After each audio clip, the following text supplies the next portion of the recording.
لو تناهيتم إلى سر الحياة وصنعتم كائنا حيا نرى لم نزد إلا يقينا بالإله لم نزد إلا يقينا بالإله. نمازیں گول کرنے کا، سفر میں نماز کو لوگ بہت ہلکا سمجھتے ہیں اور سفر میں نمازیں گول کر دی جاتی ہیں، اور دلیل یہ دی جاتی ہے کہ سفر کیا ہے، ایک عذر ہے. تو یاد رکھو سفر میں اللہ نے 4 کی 2 اسی لیے کر دی ہیں کہ تمہارے پاس اس کو چھوڑنے کا اب کوئی بہانہ، بولو نا بھائی. ایک اور تھوڑی سی گڑبڑ جو نظر آتی ہے، آپ جب کہیں سفر کریں گے تو وہ لوگ ذرا سی بات پہ 2 نمازوں کو اکٹھا پڑھ لیتے ہیں. یہ بھی آپ نے دیکھا ہوگا بہت زیادہ، ظہر اثر ملا لی اور مغرب اور عشاء ملا لی. تو یہ بات تو ٹھیک ہے کہ امام شافعی کے نزدیک عرب ملکوں میں زیادہ تر فقہ حنبلی کو یا شافعی کو فالو کیا جاتا ہے، سب عرب میں نہیں، بہت سارے عرب کنٹریز میں فقہ حنفی کو بھی فالو کیا جاتا ہے، لیکن خاص طور پہ سعودی عرب میں اور یہ UAE میں زیادہ تر فقہ حنبلی اور فقہ شافعی ہے. تو ان دونوں فقہ میں اجازت ہے کہ آپ سفر میں 2 نمازیں اکٹھی پڑھ سکتے ہیں، لیکن اتنی چھوٹ نہیں ہے جتنی ان لوگوں نے بنا لی ہے. میں اس کی زیادہ تفصیل میں نہیں جاؤں گا. علامہ ابن قیم رحمہ اللہ تعالی نے یہ بات لکھی ہے کہ سفر میں 2 نمازیں اکٹھی کرنا آپ صلی اللہ علیہ وسلم کی متوارث سنت نہیں ہے، سخت مجبوری میں آپ نے یہ کام کیا ہے. اور آپ دیکھیں گے کبھی سفر کریں گے تو وہ سمجھتے ہیں کہ سفر میں 2 نمازوں کو بہرحال ایک ہی ٹائم پہ پڑھنا یہ گویا کہ فرض ہے، یہ اتنا اہتمام کرتے ہیں. تو ہمارے پاکستانی لوگ بھی کیا کرنا شروع کر دیتے ہیں، ظہر کے ساتھ اثر پڑھ رہے ہیں، مغرب کے ساتھ عشاء پڑھ رہے ہیں، پھر کبھی ظہر کے وقت میں ہی اثر پڑھ رہے ہیں، کبھی ظہر کو قضا کر کے اثر کے وقت اثر اور ظہر ملا رہے ہیں، کبھی مغرب میں عشاء پڑھ رہے ہیں، کبھی عشاء کے وقت میں. تو اتنی چھوٹ کہ بالکل اتنی آزادی کے ساتھ، یہ جمہور کا مذہب نہیں ہے. اور فقہ حنفی میں تو 2 نمازوں کو اس طرح سے اکٹھا کرنا کہ بالکل ہی قضا کر دیں ایک نماز کو، اس کی اجازت نہیں ہے. امام ابو حنیفہ رحمہ اللہ تعالی کے نزدیک یہ جو حدیث میں آتا ہے نا کہ نبی صلی اللہ علیہ وسلم نے، بھائی ان بچوں کو چپ کرائیں، بچوں کو چپ کرائیں کہ آپ صلی اللہ علیہ وسلم نے 2 نمازیں جمع کی ہیں. امام ابو حنیفہ کے نزدیک اس کا مطلب یہ ہے کہ اس طرح سے جمع کی ہیں کہ ظہر کو مؤخر کیا، عصر کے قریب تک پہنچا دیا، ظہر پڑھتے ہی عصر کا وقت داخل ہو گیا تو فوراً عصر پڑھ لی. مغرب کو مؤخر کیا یہاں تک کہ جب مغرب کا وقت قضا ہونے کے قریب ہو گیا تو مغرب پڑھی اور فوراً تھوڑی دیر میں عشاء پڑھ لی. اس طرح سے جمع کیا ہے. بعض لوگ اس بارے میں امام ابو حنیفہ پر یا جو حنفی مذہب کو فالو کرتے ہیں اس پہ بہت طنز کرتے ہیں کہ یہ لوگ حدیثوں کے منکر ہیں، کیونکہ بہت ساری حدیثوں میں ہے کہ آپ صلی اللہ علیہ وسلم نے سفر میں 2 نمازیں ایک ساتھ پڑھی ہیں، اکٹھی پڑھی ہیں. تو اکٹھی پڑھنے کا یہ مطلب ہے.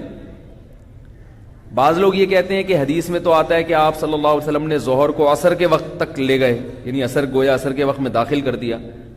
تو وہاں عصر کے وقت تک لے جانا یہ عصر کے وقت کے قریب لے جانے سے کنایا ہے. بعض دفعہ کوئی چیز کسی کے قریب بھی ہوتی ہے تو وہ اس کو جیسے ہم کہتے ہیں نا مسجد تک آیا، حالانکہ مسجد کے اندر ابھی داخل نہیں ہوا ہوتا، اس کے قریب پہنچ گیا ہوتا. اور اگر کسی راوی نے یہ بیان کر بھی دیا کہ ظہر کو بالکل عصر کے وقت میں پڑھا ہے تو یہ راوی سے بیان کرنے میں غلطی بھی ہو سکتی ہے، اس لیے کہ ظہر اور عصر کا وقت جب قریب ہوتے ہیں نا دونوں، اتنا مشتبہ ہوتا ہے کہ 100% یقین نہیں ہوتا کہ ابھی عصر کا وقت شروع ہوا ہے یا نہیں ہوا. پہلے نقشے تھوڑی تھے. اب آپ کہہ سکتے ہیں کہ بھئی راوی سے غلطی ہو سکتی ہے، پھر تو کسی بھی حدیث پر اعتبار نہیں ہے، پھر تو ہر آدمی ہر حدیث کے بارے میں کہے گا. تو ہم کہتے ہیں ایسا نہیں ہے. یہاں راوی کی میں غلطی کا امکان اس لیے لیا جائے گا کہ اس کے خلاف جو دلائل ہے وہ بہت مضبوط ہیں. پہلی دلیل قرآن مجید میں آتا ہے ان الصلاۃ کانت علی المؤمنین کتابا موقوتا، نماز مومنین پر مقررہ اوقات میں فرض ہیں، اس میں سفر اور حضر کی کوئی قید نہیں ہے.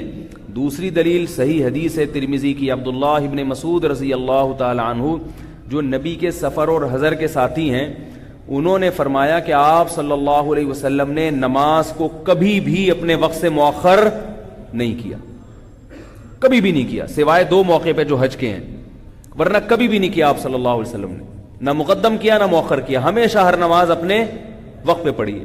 اور تیسری حدیث صحیح مسلم کی حدیث ہے کہ آپ صلی اللہ علیہ وسلم نے مدینہ منورہ میں بغیر بارش کے، بغیر بیماری کے، بغیر کسی شرعی عذر کے، یعنی کوئی بارش، بیماری یا سفر کے، 2 نمازوں کو اکٹھا پڑھا ہے، ظہر اور عصر کو۔ بات آ رہی ہے سمجھ میں؟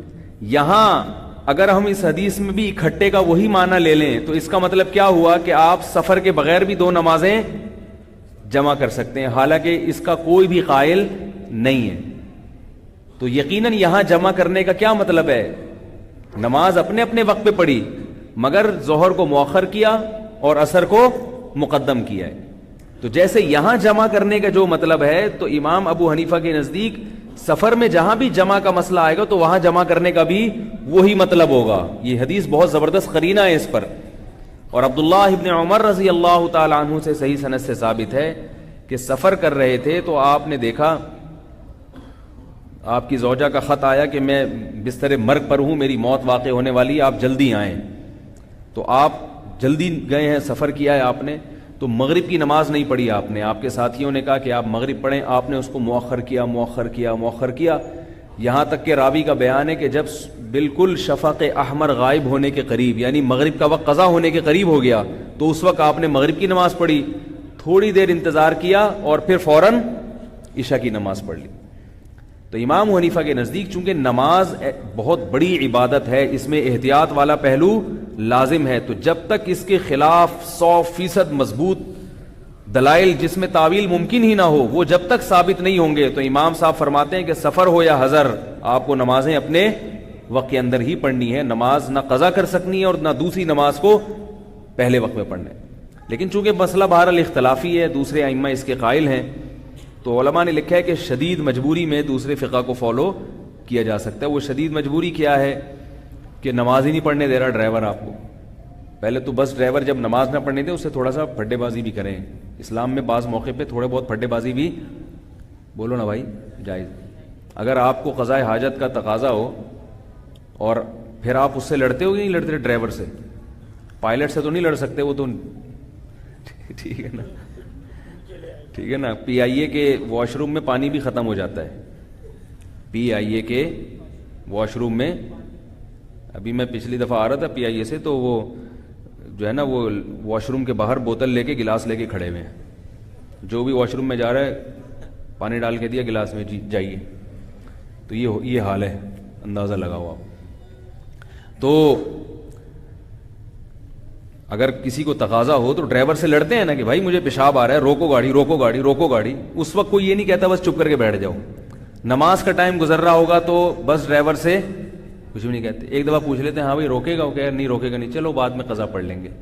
ایسا نہیں ہے بھائی، نماز کے معاملے کو ہلکا نہیں سمجھے، تو حتی الامکان اس کو فورس کریں، اس کو دباؤ ڈالیں کہ ہم کلمہ گو ہیں، ہمارا ملک اسلامی ملک ہے، ہمیں نماز کے لیے روکو۔ پھر بھی نہیں روکتا، پوری کوشش کر لی، تو پھر بہرحال دوسرے مجتہدین کو بھی وہ بھی اسلام کے مجتہدین ہیں، تو پھر جمع بین الصلاتین ایسی صورت میں گنجائش ہے، اس کو فالو کر سکتے ہیں۔ پوری کوشش جب کر کے دیکھ لی نہیں عمل ہو رہا تو پھر کر سکتے ہیں۔ تو اس لیے بھائی، اور ایک آخری بات، سفر میں سنتوں کا مسئلہ، بہت سے لوگوں نے دیکھا سفر میں سنتیں بالکل شارٹ، یہ بھی غلط ہے۔ سنت مؤکدہ، بس یہ آخری مسئلہ بیان کر کے ابھی ختم کرتا ہوں بات، سنت مؤکدہ جو ہے نا، یہ یاد رکھیں، سفر میں جو ہم 4 کی 2 پڑھتے ہیں نا، یہ اجتہاد نہیں ہے، یہ نص سے ثابت ہے، اور یہ نص خلاف قیاس ہے۔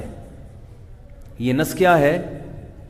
تھوڑی سی گاڑی بات زبان آ رہی ہے، یہ خلاف قیاس۔ خلاف قیاس کا مطلب یہ ہے کہ سفر میں بعض دفعہ آدمی بہت سہولت سے ہوتا ہے، پھر بھی شریعت نے کیا کہا؟ 4 کی 2 پڑھو، اور بعض دفعہ آپ اپنے مقام پہ بڑی ٹینشن میں ہوتے ہیں، مگر پھر بھی 4 کی 2 کی اجازت نہیں ہے، تو یہ فرض کے ساتھ خاص ہے۔